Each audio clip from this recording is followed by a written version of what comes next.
We start with breaking news in Arizona. Investigators are examining a new message related to the possible abduction of Nancy Guthrie. The 84-year-old mother of Savannah Guthrie disappeared from her home 6 days ago.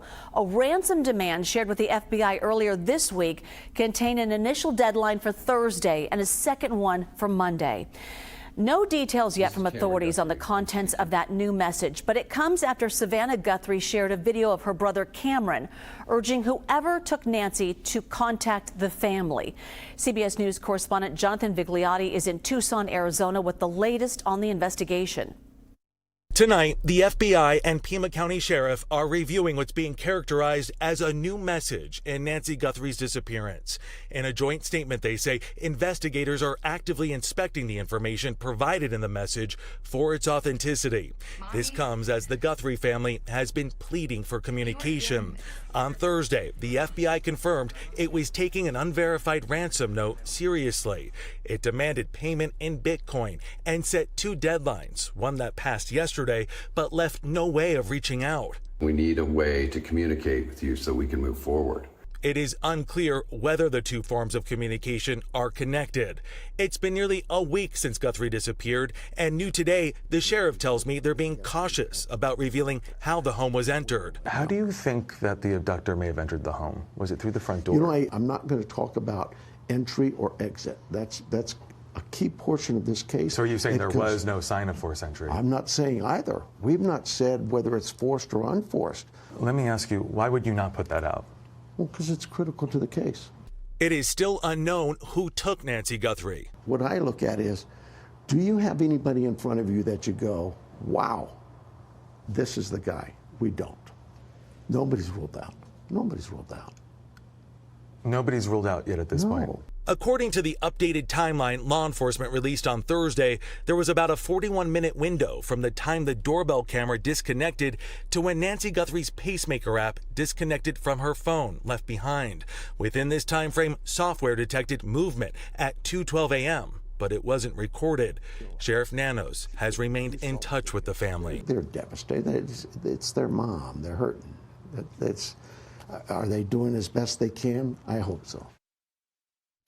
Today, the sheriff also highlighted his frustration with the lack of video evidence in Nancy's case. Investigators say cameras captured motion the night she vanished, but Nancy did not have a subscription, and the company says it cannot recover that video. We get information from these labs or tech companies that are doing us a lot of work, and it creates questions for us. And it's like, well, wait a minute, this isn't what we were told. We thought it was this. And so now we have to go back and confirm what they're telling us, or what man, I wish technology was as easy as we believe it is, that here's a picture, here's your bad guy, but it's not. I want to bring in Doug Coons, founder and CEO of Veracity and former special agent and supervisory special agent of the FBI. So Doug, what do you make of this latest message regarding Nancy Guthrie, and what would you do if you were on the case? It's another message. Again, it has to go through the verification process or authentication, and so the tech people are looking, you know, I'm assuming it's coming in through an email of some sort. Did it come in through an intermediary? Did it come directly with a VPN used? Is there any metadata that can be exploited? Looking at all that kind of thing to see not only is this an authentic ransom note, but is it consistent with the previous one? That although it looked like it was probably authentic based on what I've read and seen on TV, that there were still some questions about it. They've gotten a couple of hoax messages in the interim. Those people have been caught. And I think, you know, the bad guys are watching the news too. They see these things. They see how quickly that law enforcement is on to the people that send the hoaxes. They're very scared to send messages. That's a vulnerability, and there's a risk involved every time they communicate. And it seems like they're smart enough to be limiting that. But unfortunately for them, there has to be a dialogue for this to work out the way they want it to. And it's probably just not going like they thought it would. So the Pima County Sheriff's Department says investigators are now conducting a follow-up. This is day 6. They're back at the house. What might they be looking for? clues that were missed, probably a fresh set of eyes. There's been a lot of new data that's come in over these 6 days or whatever it's been now. Just go back, fresh set of eyes, look at everything, look at what might have been missed, look again in the trash cans, look for evidence that perhaps more of a mess had been cleaned up prior to leaving. Looking in ditch areas, any kind of retention ponds where something might have been thrown. I always do when investigating is just really try to put yourself in the shoes of the bad guys. What went into the planning and preparation to do this? And once you figure out what those things might have been, how can I backtrack? How can I reverse engineer that and figure out what supplies might they have bought to do this and where might they have bought them? You just kind of, when your leads are getting cold, you've got to step back and maybe bring in some more people, take another look at it, and do all of these things, no matter how minute they may seem and important. You never know what little thing might break this. A hair, a piece of trace evidence, a footprint. There's so much to consider. A video that was missed. People might be on vacation and they haven't had a chance to look at their own Ring cameras that may have caught something. The time of night that this happened, there probably isn't typically a lot of movement in that neighborhood at that time. So any kind of movement that could be then, get a direction, and perhaps it passed a business with a better camera somewhere down the line. But you just keep on digging, you just keep on trying until it gets resolved. Yeah, absolutely. Doug Coons, thank you so much for your insight. Appreciate it. All right, now to our breaking news story we're following. In Arizona, investigators are examining a new message related to the possible abduction of Nancy Guthrie. The 84-year-old mother of Savannah Guthrie disappeared from her home 6 days ago. A ransom demand shared with the FBI earlier this week contained an initial deadline for Thursday and a second one for Monday. A statement released by the Pima County Sheriff reads, quote, "The FBI and the Pima County Sheriff's Department are aware of a new message regarding Nancy Guthrie. Investigators are actively inspecting the information provided in the message for its authenticity."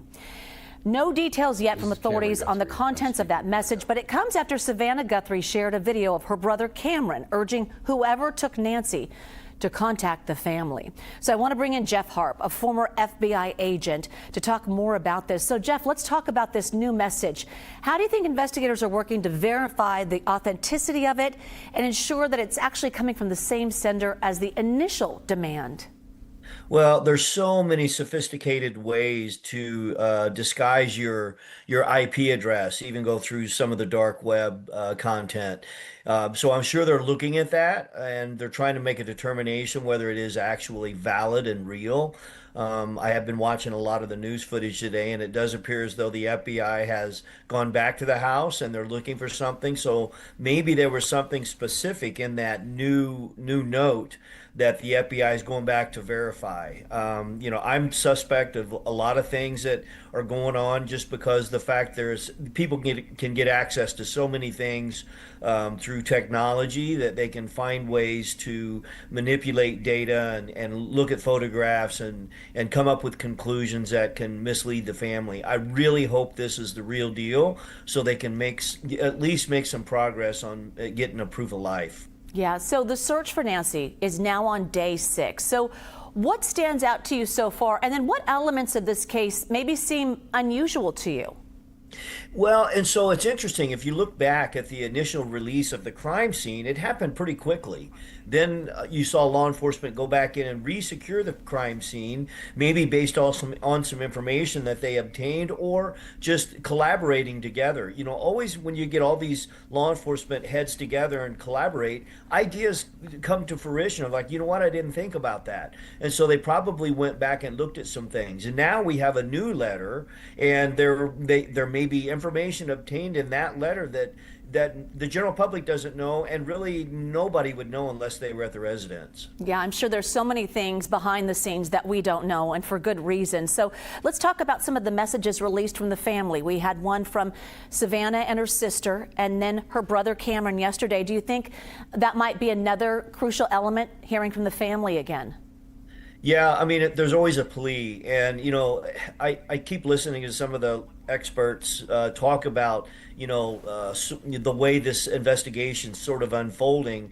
There's not a playbook for kidnapping, and they don't have to follow a set of rules. So I think we got to be very careful about what we think what direction this investigation's heading in. And I think we have to keep all options open. I know there's some very sophisticated technical capabilities that the Bureau and other law enforcement they're not talking about. And I think once they get a chance to dissect some of that really sophisticated technical stuff, we're going to see a little more activity happen. I asked another former NYPD investigator about the sophistication. You bring up that word, and he kind of ended our conversation saying, I think this is amateur hour. Where do you stand on that in terms of who we might be dealing with? Well, it could be amateur hour, but here's what I would be looking at. So anytime you drive through a neighborhood and you have a Wi-Fi device, your Wi-Fi device is constantly looking for some place to connect to, and sometimes it will connect. And depending upon who has Wi-Fi in that neighborhood, they certainly could go door to door, which they're doing. I see they're going door to door, and they could look at devices that were trying to connect to these routers. These routers have a history, and so that sort of information becomes really critical, important, especially when you start looking at devices that were trying to connect to routers during that sort of hour or two they're looking at. Jeff Harp, thank you so much. Appreciate your time, and we'll circle back with you. Breaking news in Arizona. Investigators are examining a new message related to the possible abduction of Nancy Guthrie. The 84-year-old mother of Savannah Guthrie disappeared from her home 6 days ago. A ransom demand shared with the FBI earlier this week contained an initial deadline for Thursday and a second one for Monday. A statement released by the Pima County Sheriff reads, quote, the FBI and the Pima County Sheriff's Department are aware of a new message regarding Nancy Guthrie. Investigators are actively inspecting the information provided in the message for its authenticity. Now, no details yet from authorities on the contents of that message, but it comes after Savannah Guthrie's shared a video of her brother Cameron urging whoever took Nancy to contact the family. Now, CBS News correspondent Jonathan Vigliotti is live in Tucson, Arizona. He's been there since day one. Jonathan, tell us what we know right now and also how this new piece of information really changes the investigation. Yeah, Juliet, that second message was sent earlier this morning by email to the local CBS affiliate here in Tucson. They quickly reviewed it and passed it off to the FBI, who in that joint statement with the Sheriff's Department confirmed receipt of it and that they're now working to validate it. As you mentioned, they did not disclose the contents within, and it is unclear if it is linked to that ransom note that was emailed to the same local affiliate on Monday night. We do know yesterday in a press conference, the FBI confirming they are taking it seriously. Specific details were contained within, including an Apple Watch located within the home. But notably, there was no form of communication, no way for anyone to reach back out. That's why over the past 2 days, we've heard from the Guthries, including Savannah Guthrie, in those emotional posts pleading to the author of that note to get in touch. You also mentioned those two deadlines. We must stress them because yesterday, the first deadline passed. The second deadline is now on Monday. It is unclear the exact terms and conditions that must be met. Juliet? Yeah, so what are investigators doing right now following this new piece of information?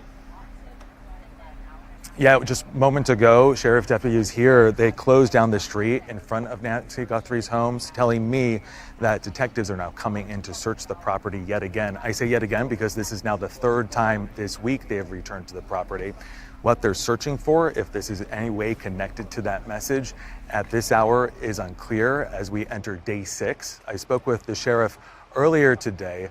You could hear in his voice how frustrated he was, saying many of their leads have gone cold, specifically surveillance cameras at the home. They were not working at the time. Nothing was recorded. The sheriff sat down with an interview with the Associated Press, where he went into more detail. Take a listen. We get information from these labs or tech companies that are doing us a lot of work, and it creates questions for us. And it's like, well, wait a minute, this isn't what we were told. We thought it was this. And so now we have to go back and confirm what they're telling us, or what man, I wish technology was as easy as we believe it is, that here's a picture, here's your bad guy. But it's not. And now going back to my conversation that I had with the sheriff earlier today, he said a significant point of interest in this investigation is how the abductor or abductors accessed that home. I asked if they forced themselves in. He would not disclose that. I asked why. He said it is a critical component to this investigation. As of now, there is no known suspect or person of interest. He tells me they have not ruled anyone out. Juliet. Jonathan Vigliotti. Jonathan, thank you. I want to bring in Kirk Burkhalter, a former NYPD detective and New York Law School criminal law professor. So, Kirk, your mind must just be buzzing right now, thinking of so many different scenarios. If you were on this case, and I'm sure you are actively in your own right, what would you be doing right now in terms of this message?